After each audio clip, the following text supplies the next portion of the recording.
Goeiemiddag. Ek groet julle in die wonderlike naam van Jesus Christus. Baie welkom by Woord met Woord. En ons gaan verder met ons reeks oor die tabernakel. En vandag gaan ons kom by die koperwaskom en wat dit verteenwoordig en wat is al die dieper betekenis aan die koperwaskom. Nou kom ons begin en ons val sommer weg en ons gaan kyk gou na Eksodus 30 vers 17 tot 21. Die Here het met Moses gespreek en gesê: Jy moet ook 'n koperwaskom maak met sy kopervoetstuk om in te was en sit dit tussen die tent van samekoms en die altaar en gooi water daarin, dat Aaron en sy seuns hulle hande en hulle voete daaruit kan was. As hulle in die tent van samekoms gaan, moet hulle hul uit water was, met water was, sodat hulle nie sterwe nie. Of as hulle naby die altaar kom om te dien, deur 'n vuuroffer aan die Here aan die brand te steek. Hulle moet dan hulle hande en hulle voete was, sodat hulle nie sterwe nie. En dit moet vir hulle 'n ewige insetting wees vir hom en sy nageslag in hulle geslagte. Soos jy kan sien op hierdie gedeelte van Eksodus 30 vers 17 tot 21 kan ons sien waarvan dit gemaak is en dat die priesters het nodig gehad om hulle hande en hulle voete te was voordat hulle kon ingaan in die heiligdom of voordat hulle kon offer by die koper brandofferaltaar. En dit is baie belangrik om dit te besef en dat hande verteenwoordig werke van die mens en jou voete verteenwoordig die wandel van jou as persoon op hierdie aarde. So die priesters moes hulle hande en hulle voete gewas het. Hoekom is dit so belangrik om dit te weet? Want as ons gaan kyk nou in Johannes 13 vers 10, dan sal ons nou sien wat daar gebeur. Dit is die gedeelte waar Jesus sy disippels se voete gewas het. En toe hy by Petrus kom, toe sê Petrus: "Nee, maar hy wil nie hê die Here moet sy voete was nie." En toe sê die Here: "Maar dit moet gedoen word." En toe sê hy: "Maar moenie dan net my voete was nie, was my voete, my hande en my hoof." Maar toe sê Jesus vir hom: "Jy het niks anders nodig om jou om te was behalwe jou voete nie." Jesus sê vir hom: "Hy wat gewas is, het niks anders nodig as om die voete te was nie, maar is heeltemal rein. En julle is rein, maar nie almal nie, voete nie." En dit het hy gesê met die wete dat hy gaan gekruisig word en dat hy vir ons gaan red, nie deur ons werke nie, maar deur genade. So wat belangrik is nie om meer jou hande te was nie, want jy word gered deur jou deur genade en nie deur werke soos die ou verbond dit vereis het nie, maar jou voete moet nog steeds gewas word. En dit is jou wandel op hierdie aarde, dat dit dui op jou heiligmakingsproses, dat jy as kind van God, as disipel van Jesus Christus, nog steeds jou voete moet was. Eerstens, om die evangelie te kan verkondig. Tweedens, sodat die res van die wêreld nie net kan vingers wys en kan sê, maar hoorie, daai is nou kamstige disipel van Jesus Christus, maar hy wandel nie soos wat dit moet wees nie. Onthou, ons is almal geroep om soos Christus te wees. Meer van hom, minder van ons.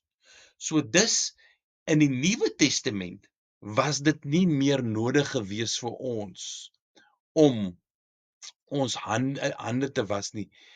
Ons hoef net ons voete te was, want ons word nie meer gered deur werke nie. Jy kan wat ook al doen. Daar is geen manier wat jy gered kan word uit jou werke nie, maar deur die genade van Christus, deur hom aan te neem as verlosser en saligmaker. Dis kan ons dit duidelik sien in Johannes 13 vers 10 waar Jesus vir Petrus antwoord en hy sê vir hom, dis net jou voete nodig om wat gewas moet word. En dan as ons na Galasiërs 2 vers 16 gaan, kom ons blaai gou na Galasiërs 2 vers 16. Terwyl ons weet dat die mens nie geregverdig word uit die werke van die wet nie, maar alleen deur die geloof in Jesus Christus. Selfs ons het in Christus Jesus geglo, sodat ons geregverdig kan word uit die geloof in Christus en nie uit die werke van die wet nie, omdat uit die werke van die wet geen vlees geregverdig sal word nie. Hier kan ons duidelik sien, verduidelik Paulus vir die Galasiërs baie duidelik, dat ons word nie gered deur ons werke nie, maar deur ons geloof in Jesus Christus. So dit is baie belangrik dat 'n mens dit sal besef.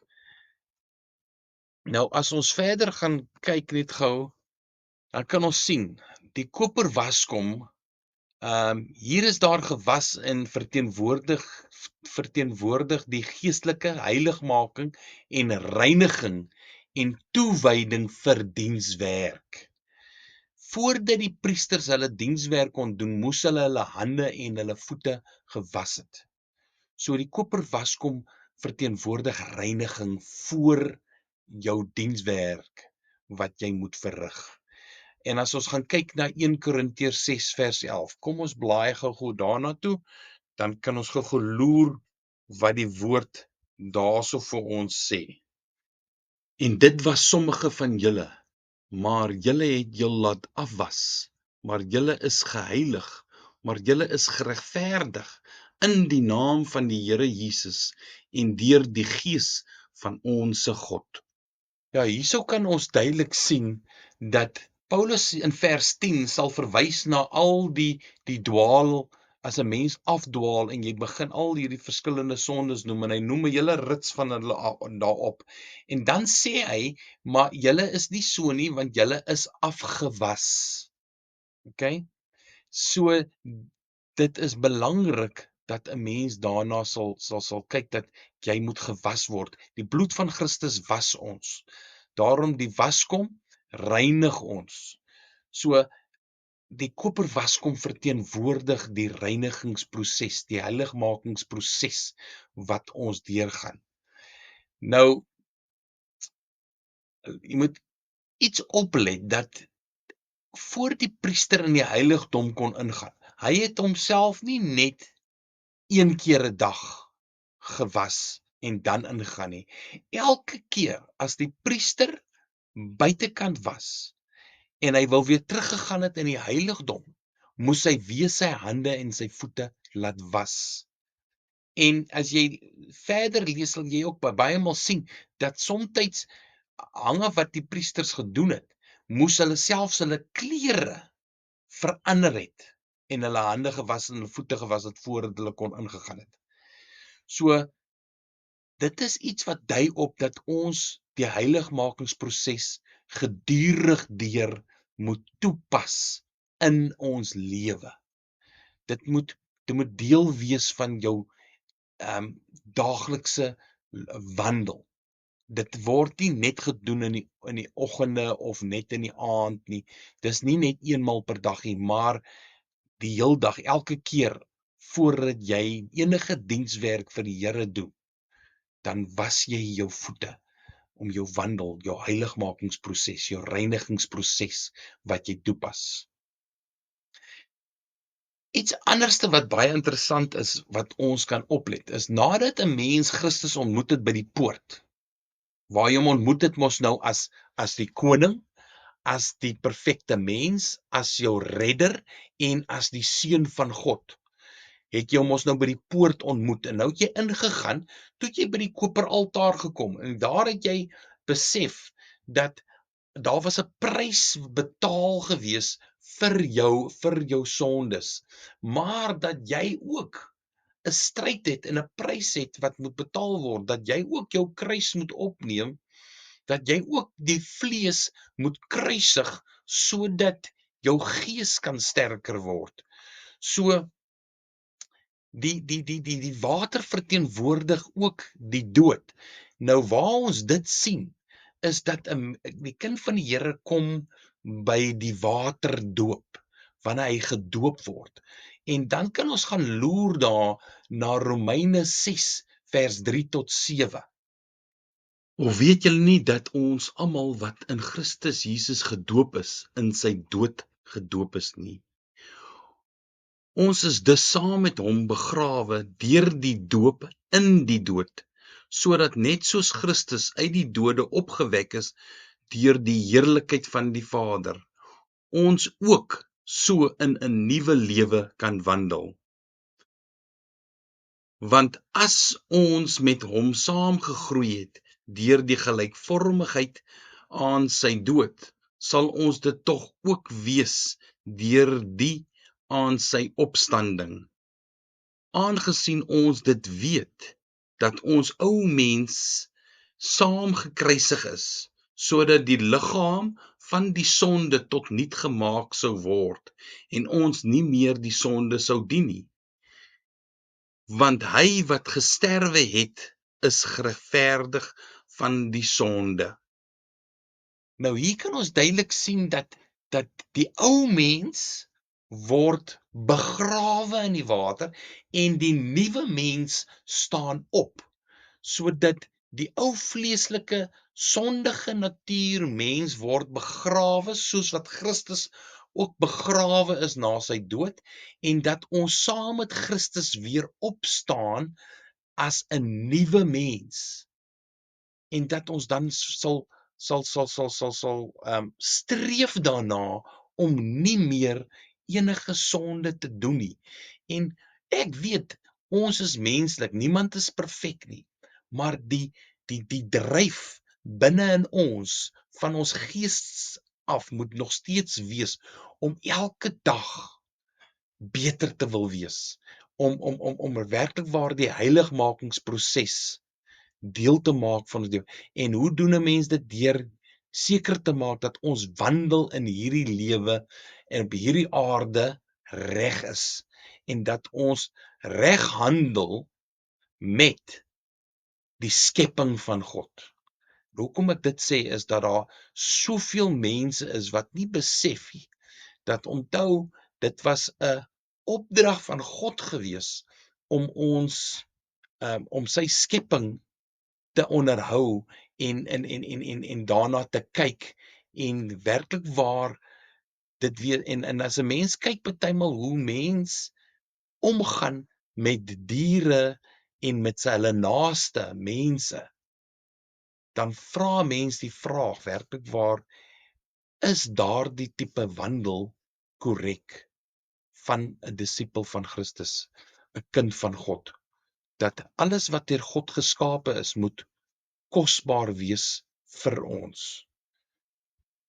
Nou hierso kan ons ook sien Efesiërs 5 vers 25 tot 26 wat lees: Manne, julle moet julle eie vroue lief hê, soos Christus ook die gemeente liefgehad en homself daarvoor gegee het, om dit te heilig nadat dit gereinig het met die waterbad deur die woord.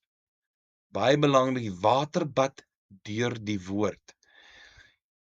Hier kan ons sien dat die woord met die reiniging vereenselwig word, waar Christus se bruid gewas word, letterlik deur die woord van God. En elkeen van ons is deel van die bruid van Christus. So, as ons verder gaan kyk, dan sal ons sien dat in Efesiërs 5 vers 26, wat dit duidelik vir ons wys, dat die koperwas kom verteenwoordig ook die woord van God.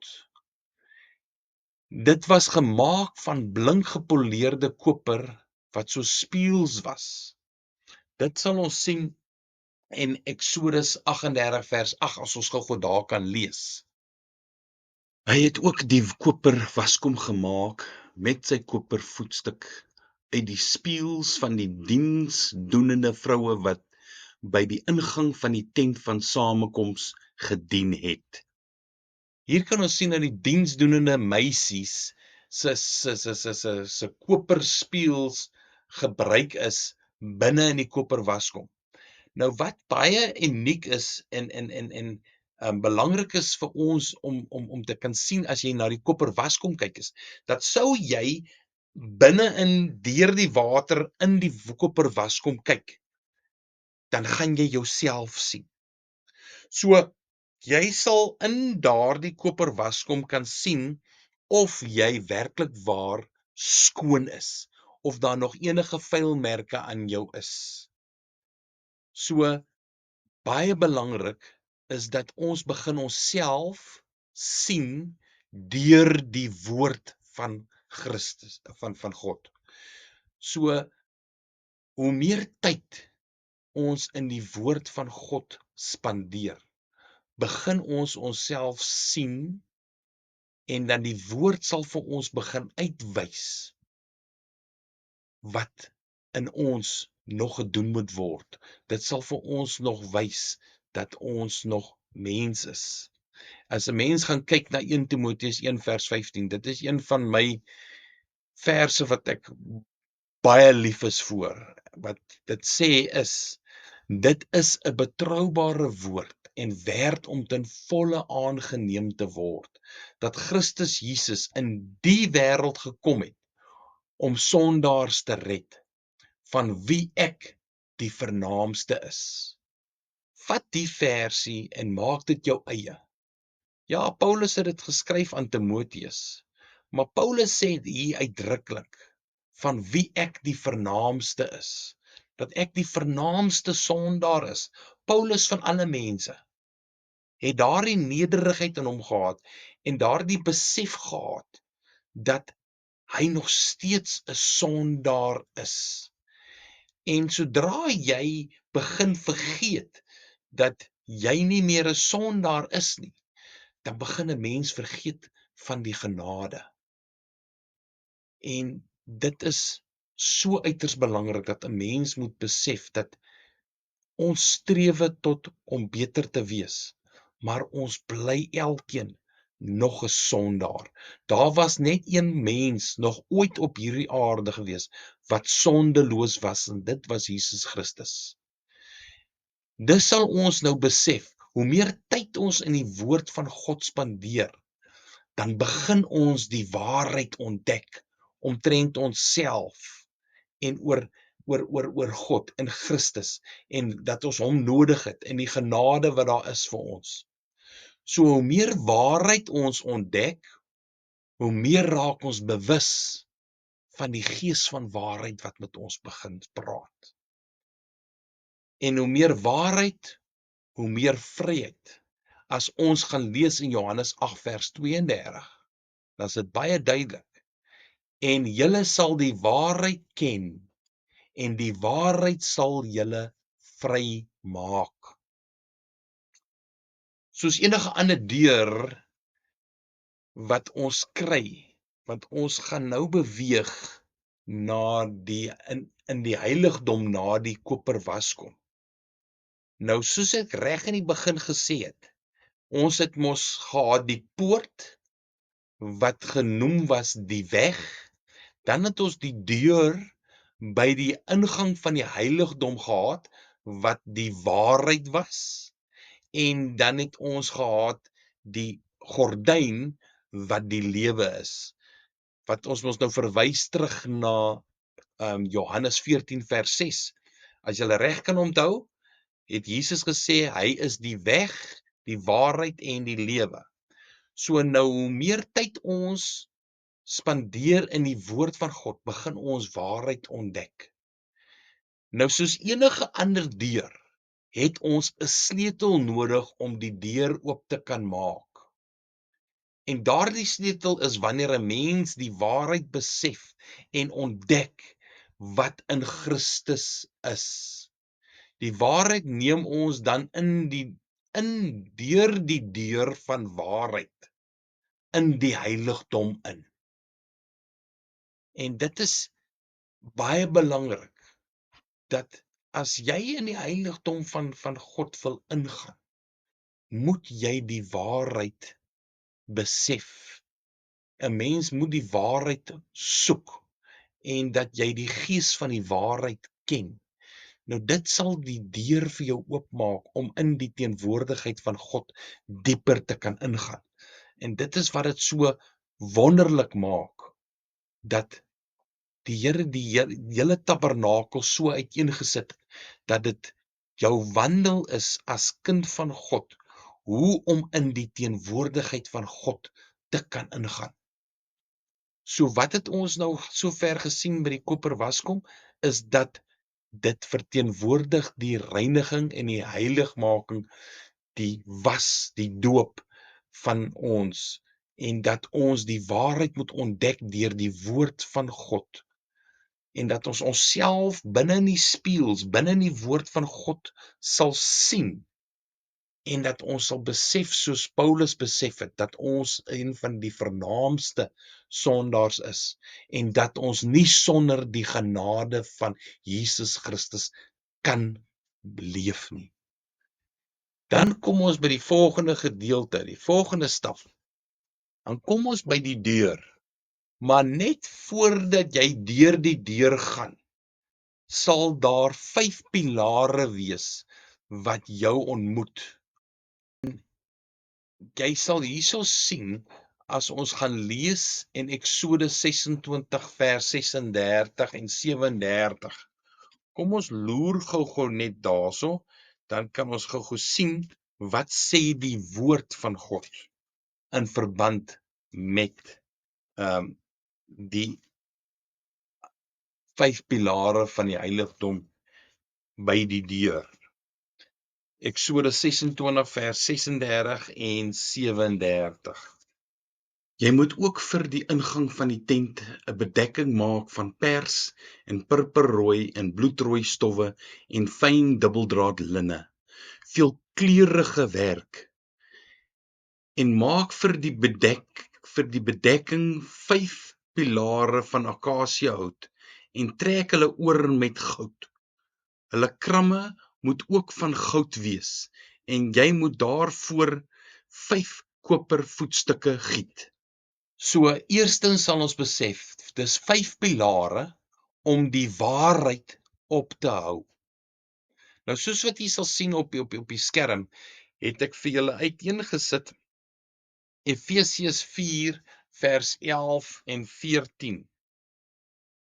En hy het gegee sommige as apostels, ander as profete, ander as evangeliste, ander as herders en leraars, om die heiliges toe te rus vir hulle dienswerk tot opbouing van die liggaam van Christus, totdat ons almal kom tot die eenheid van die geloof en van die kennis van die Seun van God, tot 'n volwasse man, tot die mate van die volle grootte van Christus, sodat ons nie meer kinders sou wees nie, wat soos golwe geslinger en heen en weer gedryf word deur elke wind van lering, deur die bedriegery van die mense, deur sleeheid om lustiglik tot dwaling te bring.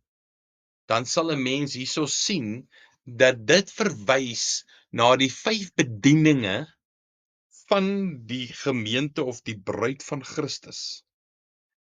Dat dit is eerstens jou apostels, jou profete, jou evangeliste, jou herders en jou leraars. Nou, in die tweede plek, om die waarheid te verkondig, hierdie 5 pilare is belangrik gewees om die waarheid op te hou, maar dit is ook deur hierdie 5 pilare dat die waarheid verkondig en geleer moet word aan die liggaam van Christus en aan die res van die wêreld. En wat baie belangrik is onthou ons het geleer die getal 5. Die getal 5 is genade. Die liggaam van Christus word onderhou deur genade. Dis gebou op genade, nie werke nie, op genade. As ons gaan kyk na Johannes 1 vers 14, wat dit en die woord het vlees geword en onder ons gewoon, en ons het sy heerlikheid aanskou, 'n heerlikheid soos van die eniggeborene wat van die Vader kom, vol van genade en waarheid. Nou, as 'n mens so daarna kyk, as ek vir julle vinnig kan wys op my hand, dit is nou 'n maklike manier om daardie 5 bedieninge te onthou. Eerstens is dit die apostel. Dan het ons die profeet, ons het dan die evangeliste, ons het die herders en ons het die leraars. Maklik om te onthou, 'n apostel is iemand wat 'n profeet al was. Jy kan sien hy kan die profeet raak. Hy was al 'n evangelis, hy is 'n herder, hy's 'n leraar, hy het al die ander 4 bedieninge gedoen. Dan die profeet is die persoon wat sê, so spreek die Here, Here. Hy's die ene wat vir jou gaan profeteer en wat vir jou partymal op tereg gaan wys van wat 'n mens moet doen. Dan kry ons die langste vinger. Die langste vinger is die evangeliste. Hulle is die mense wat uitgaan tot die uiterstes van die aarde om die evangelie te gaan verkondig. En dan kry ons die herders. Dit noem ek altyd is die sagte vinger, die ringvinger. Dis die ene wat sag is. Hy het ook nie baie sal ek sê krag of so nie, maar dis 'n sagte vinger. En dan kry ons die leraars. Hulle is die ene wat in die klein gaatjies kan inkruip en werklik waar uitgrawe die halwe verborgenhede van wat in die woord is en wat die Heilige Gees aan hulle openbaar het om dit aan mense te kan oordra. Nou dit is 'n baie maklike manier vir julle om te kan onthou wat die 5 bedieninge is. Eerstens die apostel, die duim wat alles kan doen. Dan is dit die profeet. Die langvinger is die evangeliste. Dan het ons die sagte vinger wat die herders is en dan die leraar is die klein vingertjie wat in die klein gaatjies kan ingaan en kan uithaal wat nodig is. Dis hoekom dit is baie belangrik dat ons moet besef, dis die 5 bedieninge van die liggaam van Christus. En 'n mens, elke persoon wat deel is van die liggaam van Christus, is deel van een van daardie bedieninge.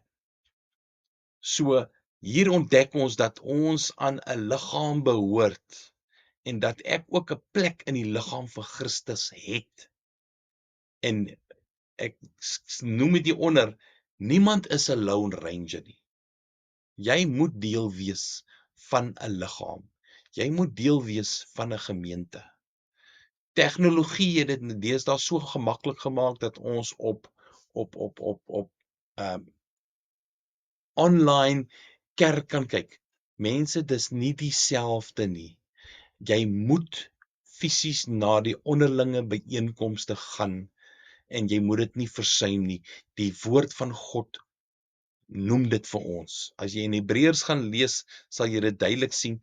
Versuim nie die onderlinge byeenkomste van die kinders van die Here nie. 'n Mens moet dit bywoon. Ek hoop u het iets geleer en iets gesien. Volgende videoetjie gaan ons na die goue kandelaar toe. En dan gaan ons sien dat ons dus nou klaar met die koper en ons gaan nou met die goud begin deel en al die verborgenhede van wat binne in die heiligdom is. en ek hoop dat ek julle volgende keer weer sal sien, en kom ons bid gou saam, en ons sê net dankie vir die Here vir sy kosbare woord.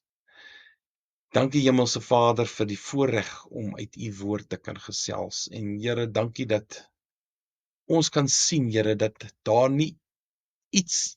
niks in die Bybel is wat u nie daar geplaas het vir 'n rede nie. Daar's niks onnodig in u woord nie. Here, en dat ons kan sien dat u het 'n perfekte plan gehad reg van die begin af, en dat alles presies uitwerk volgens u wil. Dankie Here vir al u genade, al u liefde en al die seëninge op ons. En mag u altyd verheerlik word deur ons wandel. Here, mag ons voete was, sodat ons 'n heilige wandel op hierdie aarde kan hê, sodat u verheerlik kan word. Ek loof u en ek prys u, en ons bid dit in die naam van Jesus Christus, die verlosser, die saligmaker, die koning en die Heer van alle tye. Amen. Baie dankie mense, en sê gerus vir enige iemand as jy enige baat gevind het uit hierdie lering om na hierdie reeks te kyk. Dit open regtig 'n mens se oë en baie dingetjies in verband met die Ou Testament. En ek persoonlik self, toe ek eers die tabernakel ontdek het, het die Ou Testament vir my begin meer interessant word. Dat 'n mens besef het, man, daar is niks onnodig in die Bybel nie. Mag julle 'n wonderlike, 'n geseënde en 'n vreugdevolle week hê, en mag die Here julle seën. Dankie.